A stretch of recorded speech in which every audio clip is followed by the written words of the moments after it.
I know that you have an EKG interpretation exam coming up and everybody is going crazy, and we typically do. When you first start learning rhythms, they could be really confusing. They just look like a little squiggly line and you don't know where to start. So this video is to give you my step-by-step process of where to start. Okay, I'm going to give you some tips on how to interpret your EKG rhythms and figure out the rate. Okay, so the first thing that you always want to do whenever interpreting, I can't say that word today, whenever interpreting your EKG rhythms, the first thing you always want to do is figure out if you have a P wave, okay? You always want to start there. Do I have a P wave? Now, if you do have a P wave, the next thing you want to do is figure out, is it round and upright? So what that means is, every time you see that P wave, is it a nice little N, okay? And I'm going to show you that here on my monitor in a second, but first I just want to first we want to see if we have a P wave, then we want to know if it's round and upright. The next thing you want to do is see that every time you have that P wave, is there always a QRS attached to it?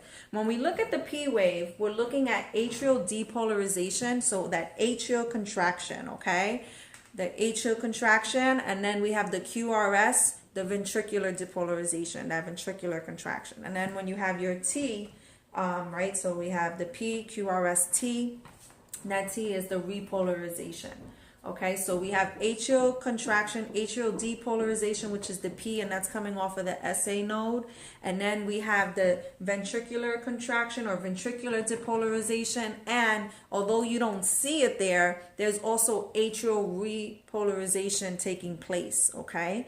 And then you're going to have that after your QRS, you have your T, which is your ventricular repolarization. All right. So before I go on, I want you to look at this. Okay, you can see the PR interval here, and you can see exactly where the PR interval ends and where you start your QRS complex and then your T. Okay, so you can see the whole thing. All right, and so that's kind of what you're looking at. Now, I just said let's go over it again, and I want you to write this down, and I want you to hear me in your head when you're taking your exam. Do I have a P wave? Is it round and upright? And does it always precede a QRS? Okay, so every time I have a P wave, is there a QRS there? All right, the next thing I want you to do is look at your PR interval. My PR interval should be how long? You tell me. 0.12 to 0.20 seconds, okay? 0.12 to 0.20 seconds is how long your PR interval should be. And I'll show you what a PR interval is in a second. When you talk about a PR interval, the easiest way to do that is to remember that that one big square, okay, when you look at an EKG strip, the one big square from left to right is going to be 0.20 seconds. All right. So what I like to do, what's easier for me, is to maybe see where it started, like find a P wave where it starts right in that bold line and see if it's within that big square. Because if it's within that big square, it is less than 0.20 seconds, right? If it's outside, so if my P started here and it went round and it came this way, and this is where my QRS starts, right? This is where my PR interval ends, right here outside of that box, then you know it's greater than 0.20 seconds. And then we know that our PR interval is too long, which means that I'm maybe in some kind of a block, okay? So atrioventricular block. So that's what you're gonna be looking for. Now, the other thing to remember, within that big box, so we just said within that big box, you have 0.20 seconds. Inside of that box, you have 5 little boxes. So if I have 5 little boxes in there, what's 0.20 divided by 5? It's 0.04. So each little box is 0.04 seconds, okay? All right, remember those steps, write it down, okay? And now let's work on our EKGs.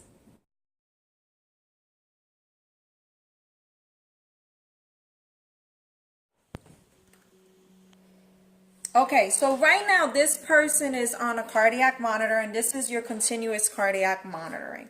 Now, once you get more experience, you could just look at a rhythm and you may be able to tell what rhythm it is and if there's any kind of blocks and things like that. However, the best way, best practice to do this is to actually have it on a strip. Okay, now this is a 12 lead EKG. If you look at it, this is a complete 12 lead EKG, which is the best way to really know what's going on with your patient. And what I'm showing you here is just your continuous cardiac monitor. You notice that it's just lead 2. Okay, you could also print this out, and typically when you print this out, you get what's called a 6-second strip.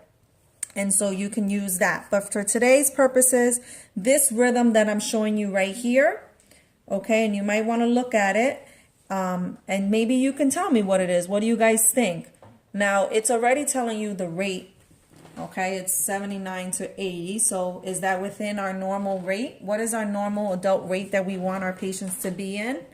And this patient is from 78 to 82, so I want you to keep that in mind when it comes to the rate. That's also going to help us decide our rhythm. Now, if you look, remember I was telling you, does it have a P wave? So the first thing I told you to check was, does it have a P wave? And so you may or may not know that these little humps right here, this one, and this one, and this one, and this one, these are all P waves. So then my next question was, is it round and upright? So is it round and upright? Yes, it looks like a nice little upside down U, okay? There's other rhythms where the P is not going to be upright. It's going to be kind of upside down. It's going to be like a U, but we're not going to talk about those today. For the purpose of your exam, you don't need to know those. So it passed my first 2 questions. It is present. There is a P wave present. It is round and upright. And if I look at the whole rhythm, is there a QRS every single time? And yes, there is a QRS every single time. That P wave, I have that atrial depolarization. I have the ventricular depolarization. Okay. Now, I passed all those questions. Now, in order to really know whether or not my PR interval is within 0.12 to 0.20 seconds, I really need my little boxes, okay? So here are my little boxes. Okay, so now we have the 12 lead EKG of that same exact rhythm, okay? And if we were going to look, we want to find a P wave. And so, the one that I really like is this one right here. Uh-oh, I lost it. So the one I really like is this one right here. And the reason why I like that is because it starts right at that bold line. So remember I was telling you about the squares. So the bold lines where you have that bigger square, from side to side, there's 5 little squares in them. Each one of those little squares is 0.04 seconds. And the big square is 0.20 seconds. So I want my PR interval to be within that space, okay? And so if I were to look, if I look at where my P wave starts, let's see, I like this one, it kind of starts right there. If I were to look, and here's where my QRS starts, it is within, it's well within that, that box, and so it's less than 0.20 seconds. And then is it more than 0.12 seconds? Well, remember, if it's 0.04, it would need to be 3 to 5 small boxes. And it's about 1, 2, 3. Yeah, I would say it's about 4 small boxes. Okay. So it just met all of my criteria to be a sinus rhythm. And so now I want to look at my rate. And remember, my rate was anywhere between 79 and 82, which is completely normal. And so this is your normal sinus rhythm. Okay. Normal sinus rhythm. My P wave is present, it's before every single QRS, and my PR interval is normal, and my P is nice, round, and upright. This is my normal sinus rhythm.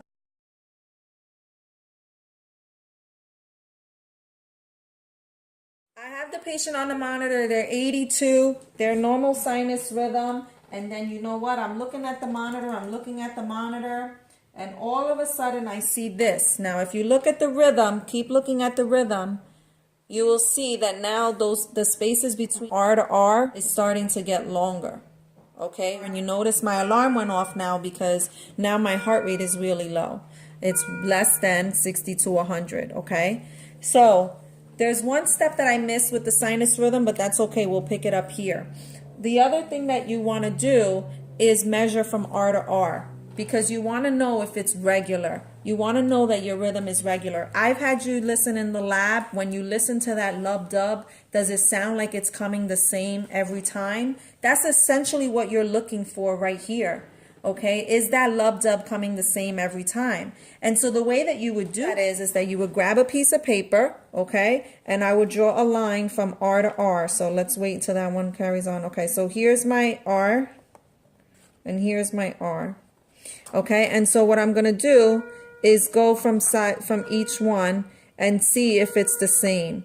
And if you do, if you take it to each one, you'll see that it's the same. Let's go down to the 12 lead and you'll see that a little bit more clear. Here, let's see if it measures out the same. It does measure out the same, and so I'm here to here to here. It's coming at the same time every time, and that's what also tells you that you're in a normal rhythm pattern, okay?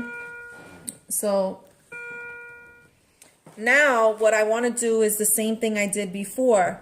Do I have a P wave? And I do have a P wave. Is it nice, round, and upright? And is it coming before every QRS? And it is, okay? However, already here the information is given to you, but you're not going to have this on your exam, so we're going to go over how to count that as well. So I do have a 50 here. So I'll tell you, because I have a P wave, it's round and upright, and it's before every QRS. And if I go and I look at that PR interval, I'm going to keep alarming here. Let me just turn my alarm off. If I go to my,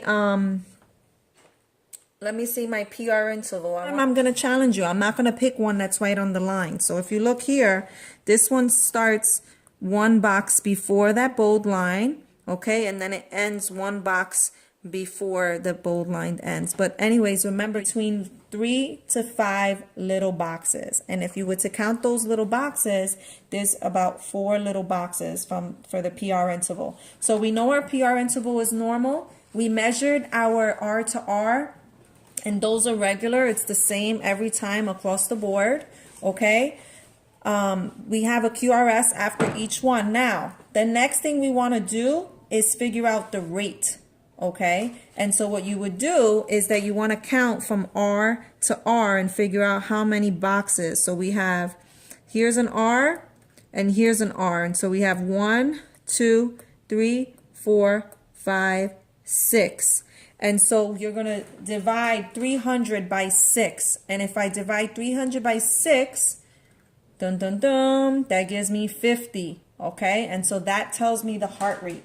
So hopefully your instructor will give you all 6-second strips. If you have a 6-second strip, what you can do within that 6-second strip is just count the R's, okay? So if you count the R's in that 6-second strip and multiply it by 10, you'll have the heart rate, okay?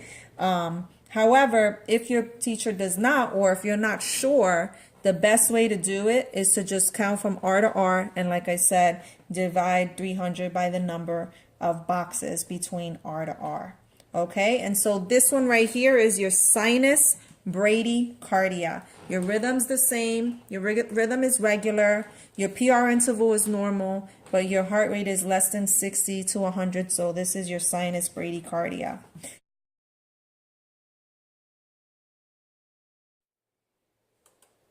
All right, so you can see it has the rhythm changes. Now you can see how that complex is getting closer, okay? My R to R is shorter. The distance between my R to R is shorter.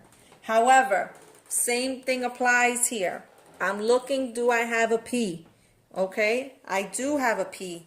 They're closer together because my heart rate is going up, and so that that time between the repolarization and depolarization is a lot faster. However, this is a P wave, this is a P wave, this is a P wave, this is a P wave, this is a P wave. They're nice, round, and upright, okay? And if I were to draw a line from R to R, these are so beautiful and like perfect that you don't even really need to. If you just take a snapshot and just take it from side to side, you can see that it's exactly the same. However, I just did my 2 lines there. Hopefully you can see my lines 1 and 2.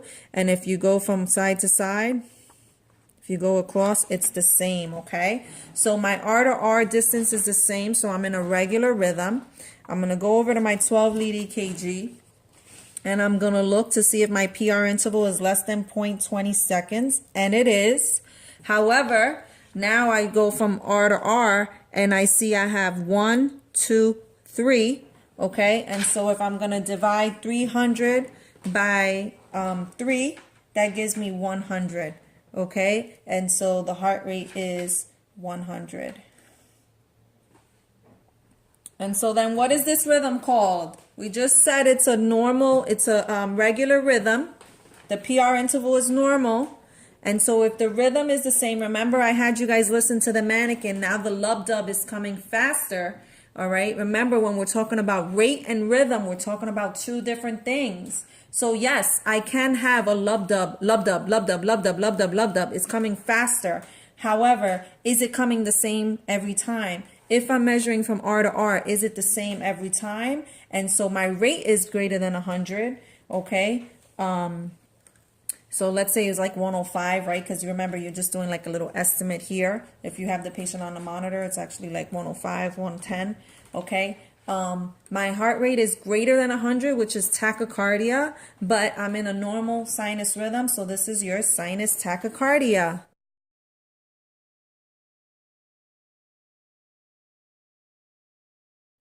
All right, now keep looking at this complex. I'm changing it up on you again.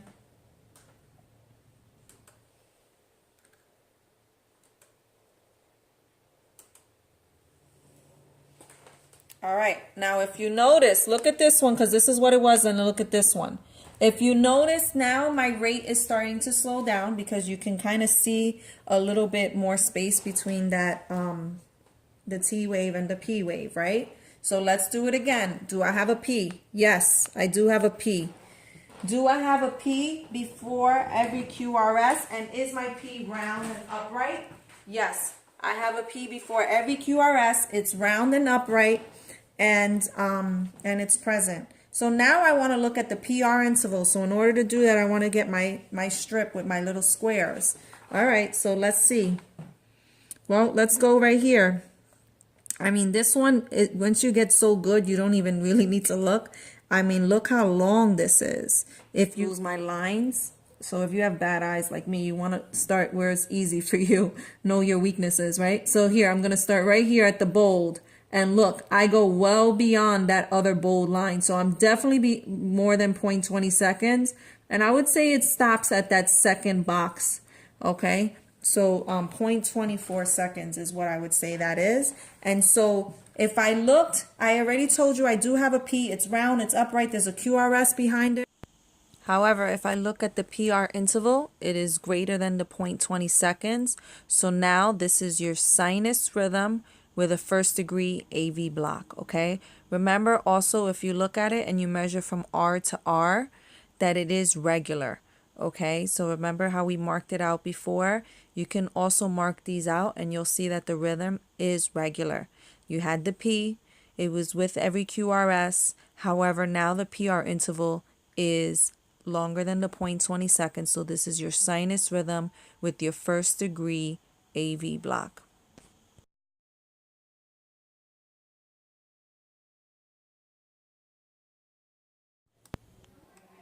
All right, so first of all, we want to see, do I have a P wave, okay? And I paused it because I want you to be able to really see this. Remember, when you're taking your exam, you're going to have it on either a 6-second strip or you're going to have it on a 12 lead EKG printout. So that's why I'm going back and forth, and that's really how you would read EKG correctly. But I like to show you this way because it's a lot bigger. So remember, do I have a P wave? Well, I see some P's in there, right? I see a P right here. You may not know it, but here's a P, here's a P, okay? Here's a P, here's a P, here's a P, and there, that kind of just shut off. That's when I paused it, but there's a P there as well.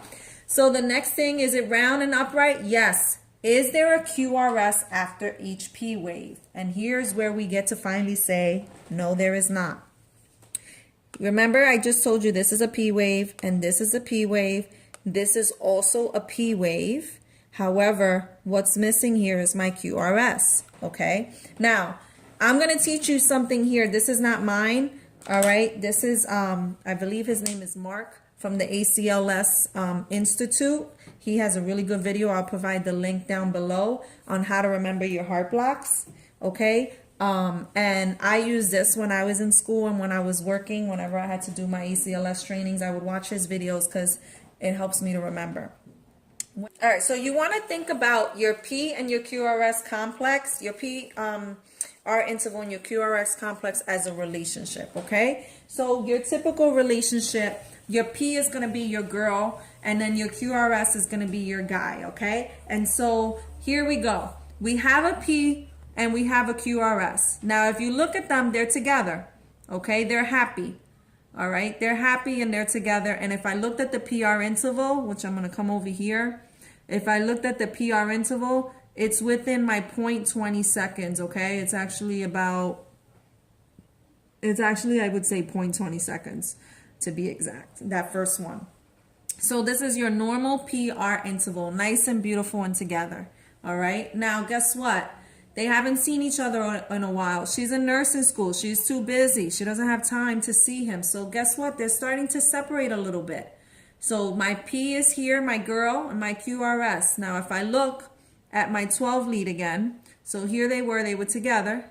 Here they're starting to separate. I'm a little bit more than 0.20 seconds, okay? Starting to separate, and then guess what? He's over it. He's like, you don't have time for me, I'm done. So he leaves. QRS complex is gone. All right, and here she is, my girl. So now I don't have that QRS complex. But guess what? There's an event at the school, and they see each other, and he winks, and she comes back. Okay? Winks, and she comes back. Does that sound like anything that you might have heard of before? Wink, come back, winky back, okay? Winky back. So pretty much they're together. My P and my QRS are together. They start to separate a little bit. He leaves. Then he winks, and she comes back. Here they are, nice and together. If you measure it out, it's within 0.20 seconds, okay? Then guess what? The same thing starts to happen again. They start to separate a little bit. And then he's gone. Then he winks and she comes back, winky back. So this is your second degree AV block, Mobitz type 1. Now, this is the tricky part. The easiest thing is to remember that this is winky back, right? He winks and she came back. The hardest thing is just to remember that Mobitz type 1 is winky back. I don't know why they make it so complicated, but that's the way it is. So this is second degree AV block, Mobitz type 1, or also known as winky back. Make yourself a little index card, put that all together, because it may have one of those choices and you just want to make sure you don't miss it. For me, the hardest part was for me to remember, okay, this is a second degree heart block, Mobitz type 1, because now we're going to go over to Mobitz type 2. But hopefully that makes it a little bit more clear. All right.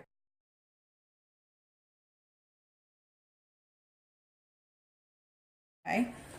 So if you look, now this is what it looks like.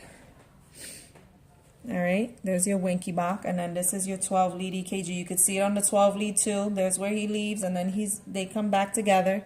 All right, now keep looking. Now, this is different. Now we're going to be looking for the same thing. Do I have a P wave? Is it round and upright? And is there a QRS in front of each one? Okay, and the answer is yes, yes, and no. So yes, there are P waves.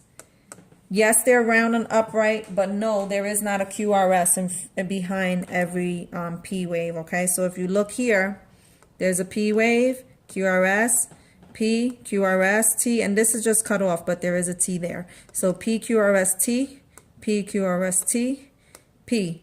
Where's the QRST? It's not here. P, QRST, P, QRST. So again, this is from my guy Mark over at ACLS Institute.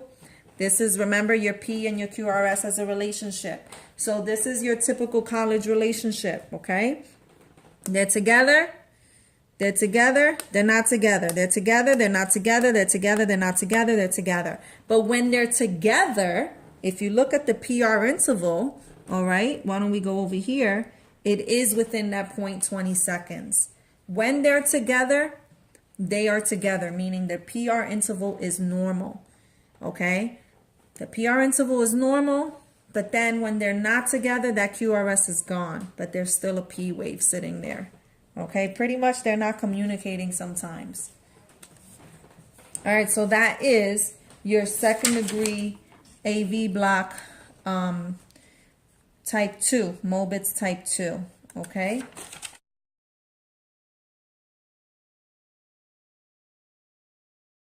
Rate for each one of these, and you would also see if it's regular or irregular for each one of these. And obviously it's not regular because remember we have some QRSs and then we don't have some QRSs. So it's not going to be regular if you would measure from R to R. All right, so here's my next block. Now, you know what? They've done this game already. They've done this game for so long. They were together and they were breaking up. They were together, they were breaking up. Now they're just not even communicating, okay? If I were to march out my P's, remember I'm looking for my P's. I do have P's. Let me pause this for you so you can see this nicely. Just 1 second.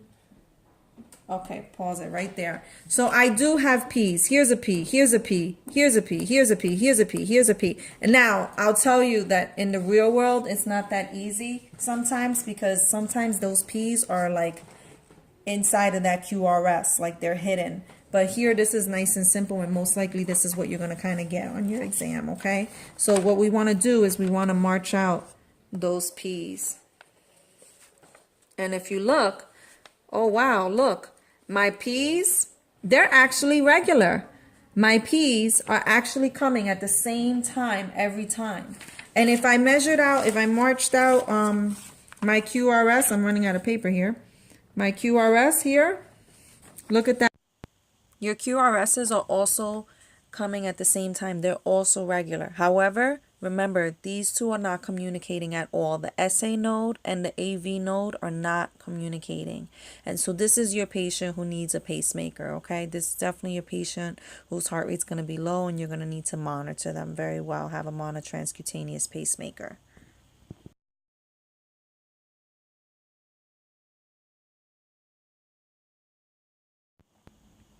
So on this one, you don't have the rhythm on the monitor, but you can see this very clear. If you're looking for the same characteristics that we've been talking about, okay? It doesn't have a P wave. And no, even though you might think those are P waves, this is not a real discernible P wave, okay? What's happening here now, the atriums are just fibrillating. And so this is your atrial fibrillation, okay? And if we had this on the monitor, it may or may not be rapid. Just because a patient is in an atrial fibrillation doesn't mean they're going to be rapid because you might have them on a rate-controlled atrial fibrillation. However, what you're seeing here is that you don't have your P and it's not a regular rhythm. It's very irregular if you measure from R to R. All right, so what's this one? This is going to be my flutter, okay? This is my sawtooth.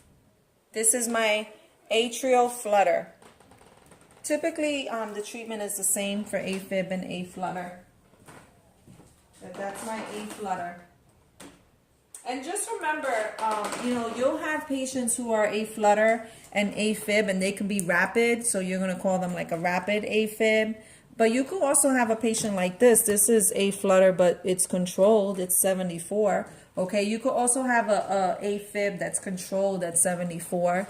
When you get patients new in the hospital, they'll come in with a rapid AFib, and the reason why they come in is because maybe they're just like all of a sudden feeling palpitations, or they have some kind of shortness of breath. Or I've even had patients who didn't even come in for the heart. They came in for something as simple as a colonoscopy, and when we put them on the cardiac monitor, we saw that they had AFib. So you could be completely asymptomatic with this. But also sometimes they'll come in with signs of heart failure because they've been in AFib for a while.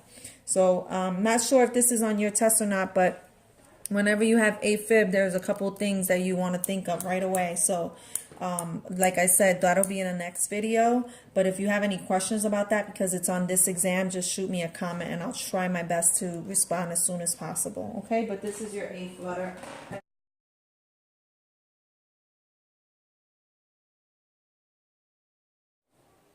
All right, what is this? Well, I absolutely do not have any P's here, huh? And one thing we didn't talk about was the QRS complex, but also remember that you want to count your QRX complex. And so this is your ventricular tachycardia, okay?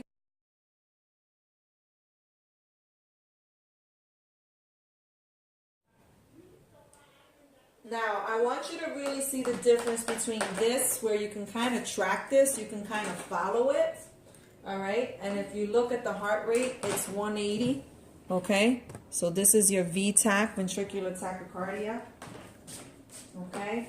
So compared to this one,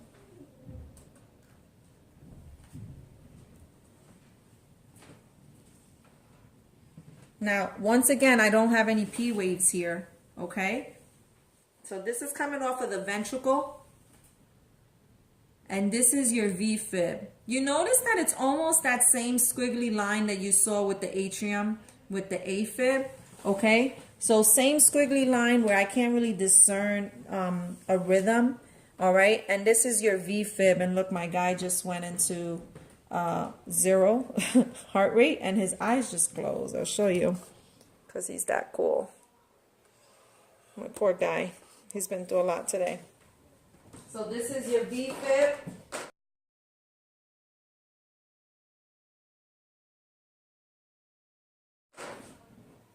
So obviously this guy I would be coding, and because he's in V-fib, I'm going to defib, right? Defibrillate.